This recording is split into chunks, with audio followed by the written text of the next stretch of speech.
qu'on pète un câble, qu'on pète tout partout. Dans tous les quartiers, on se lève. Pardon, monsieur, mais le jour où ça va péter dans un quartier, ça va faire l'effet de poudre. Ouais. Et ça va pas être la révolte des petits, ça va être la révolte des anciens. Et les petits vont tous nous suivre parce qu'ils savent que nous, quand on marche devant, c'est pour eux. C'est pas comme les politiques là qui font tous leur business là. Le PS, c'est le premier parti pro-Israël. Hamon là, je connais même pas leur nom. Son fils, c'est un des gars du bétard de la LDJ. Bande de porcs. Comment vous voulez qu'on aime la France ?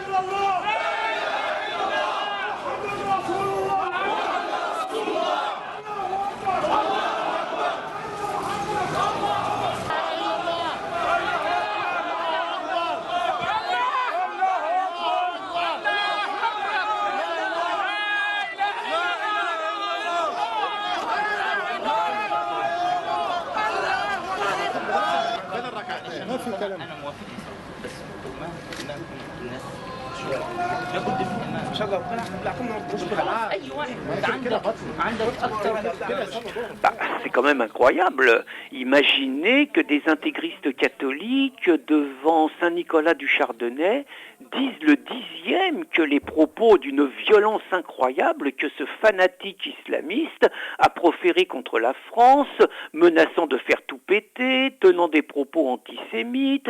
Imaginez que les intégristes catholiques de Saint-Nicolas du Chardonnay aient défilé dans Paris en disant qu'il faut égorger les Juifs, ce qui est quand même ce qui s'est passé. Je pense que dans l'heure qui suivait, vous auriez eu des flashs spéciaux partout, vous auriez eu des dépêches de l'AFP, vous auriez eu des communiqués demandant la fermeture de Saint-Nicolas du Chardonnay. Et là, on revient au bouquin, on revient à la faute du bobo Jocelyn. Eh bien, vous avez toute une bien-pensance de gauche, soi-disant laïque, soi-disant progressiste, qui ne dit rien devant ce véritable fascisme qui est l'islamisation de la France. C'est le deux poids deux mesures accablant et ça montre quelque part qu'avec la gauche, ces gens-là auront réellement le tapis rouge déroulé. Mais pendant ces dernières années, effectivement, du fait de la déréliction des institutions, on a vu une organisation qui, dans les banlieues où il y avait une grande quantité de personnes d'origine musulmane, s'est structurée, s'est organisée autour de références à l'islam qui donnaient un sentiment de dignité, de piété, de consolation sociale, etc. Alors, c'est pas ça qui est un phénomène préoccupant en soi, si vous voulez, c'est la manière dont ces nouvelles formes d'affirmation d'identité religieuse s'articulent avec la vie sociale, avec la vie politique, et donc de voir comment ça permet l'émergence, la conjugaison, si vous voulez, de l'identité musulmane et de la participation républicaine et autres. Ça, sont des choses qui sont en train de se passer aujourd'hui et qui sont très importantes. Au cours des 25 dernières années, il y a eu une évolution considérable. Déjà, dès 1998, vous aviez des gens comme Claude Gélène qui alertaient sur le phénomène. Ils étaient évidemment immédiatement stigmatisés, traités de racistes. Moi, j'ai envie de dire qu'effectivement, Keppel ne fait que reprendre les nombreux témoignages de rédacteurs et de lecteurs de Riposte laïque. Il n'y a pas que nous. Il suffit de lire certains sites comme F de Souche qu'on puisse ne pas partager l'ensemble, mais en tout cas, ils ont le mérite d'informer de situations qu'on veut absolument cacher aux Français. C'est exactement dans la continuité du rapport du Monde, du sondage du Monde de décembre 2010, qui expliquait comment les Français dans le quotidien ressentaient l'islam. Ils le ressentaient absolument pas comme tous les bobos veulent nous le vendre, religion d'amour et de paix pervertie par quelques islamistes qui n'ont pas compris le message de paix du prophète. C'est pas comme ça que les Français le ressentent.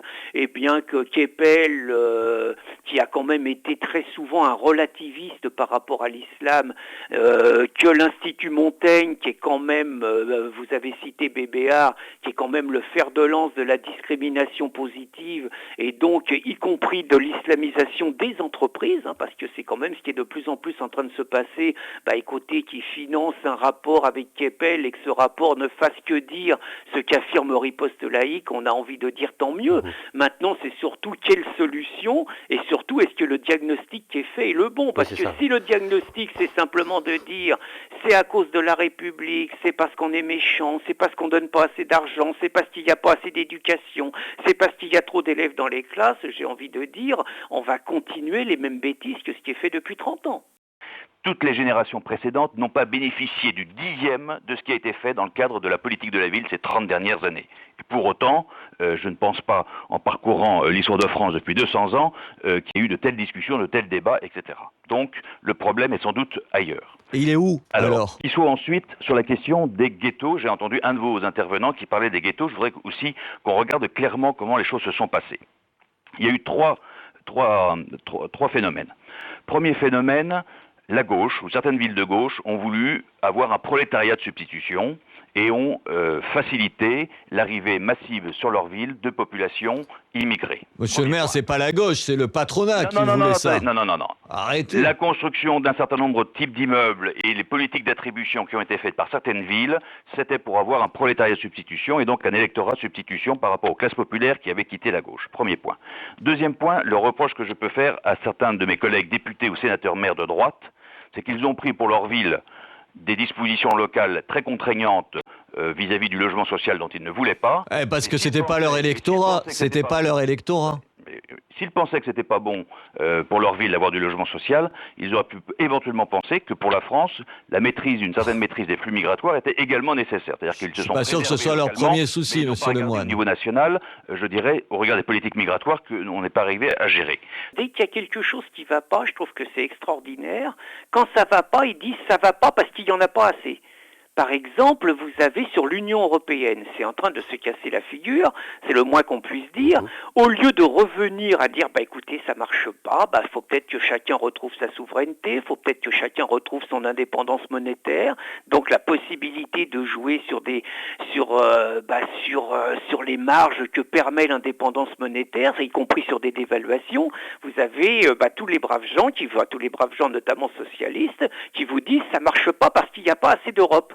Donc comme il n'y a pas assez d'Europe, c'est pour ça que ça n'a pas marché, il faut une Europe fédérale. Vous voyez, ça ne marche pas, mais il en faut encore en faire plus.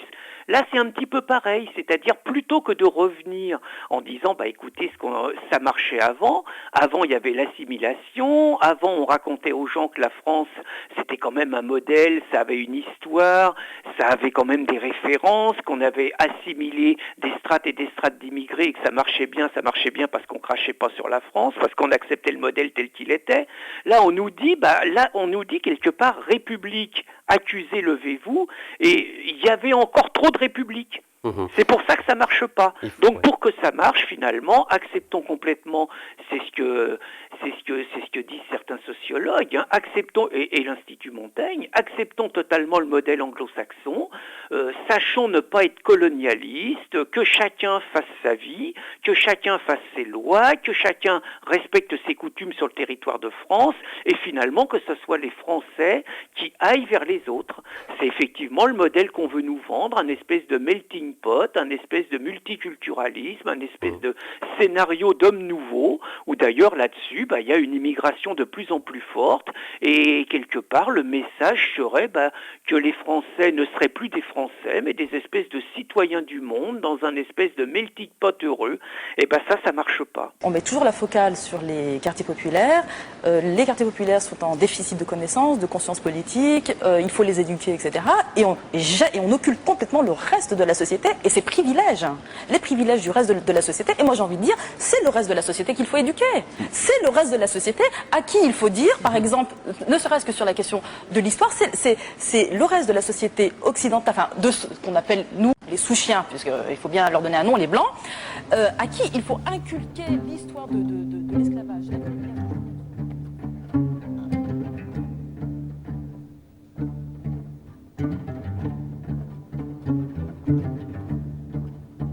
Alors, être pour la liberté d'expression, c'est pas être pour l'injure. C'est-à-dire que là, réellement, Ouria Boutelja, et c'est pas un hasard, quand elle se permet de qualifier des gens comme vous et moi de sous-chiens, c'est complètement la traduction de son discours politique. C'est-à-dire que c'est un discours de haine, haine, c'est un discours de séparation des Français entre les enfants de colonisés et les enfants de colonisateurs, comme si les enfants de colonisateurs, je mets des guillemets à colonisateurs, mais comme si les enfants de colonisateurs devaient expier à jamais les fautes supposées de leurs ancêtres colonisateurs. Et c'est un discours de haine. Moi, je regrette qu'elle ne soit devant le tribunal que pour le simple propos de Souchien, puisqu'elle a tenu notamment contre les Blancs des propos qui sont des véritables incitations à la haine, des véritables incitations à la violence, dans une revue parue en 2005, où elle expliquait très clairement à tous les Blancs qu'ils allaient bientôt devoir quitter certains quartiers et tout, et que même les Blancs qui ne sont pas racistes, dans son esprit il doit y en avoir quelques-uns, que même les Blancs qui ne seront pas racistes risqueraient de payer pour tout ce qu'ont fait les autres Blancs. Donc je trouve invraisemblable quand on voit aujourd'hui dans un pays où un Éric Zemmour qui n'a jamais eu un mot raciste, ou y compris des gens comme Pascal Illout ou moi, qui n'avons jamais de notre vie tenu le moindre propos raciste, nous retrouvons devant les tribunaux avec des accusations vraiment scandaleuses qui nous correspondent pas. Je trouve vraiment invraisemblable qu'une Houria Boutelja se retrouve devant un tribunal simplement pour le mot Souchien et pas pour le reste. Je voulais ajouter que j'ai rencontré pour la première fois Houria Boutelja en 2003 dans une réunion publique où on lançait la campagne pour une loi contre les signes religieux à l'école, et que je l'ai vu dans cette réunion publique se permettre de traiter notre camarade Pascal Illout, né Mohamed, qui défendait cette loi. Elle s'est permis de le traiter de bougnoul de service. C'est-à-dire que c'est quelqu'un qui non seulement insulte les Français d'origine comme vous et moi, et qui pousse à la haine contre des gens comme nous, mais qui en plus pousse à la haine contre les arabo-musulmans qui cherchent la laïcité, qui cherchent la République pour justement vivre ensemble dans un esprit apaisé. Je trouve qu'il est normal qu'une Houria Boutelja ait des comptes à rendre par rapport à son discours et par rapport à toute la haine qu'elle suscite contre les Français d'origine.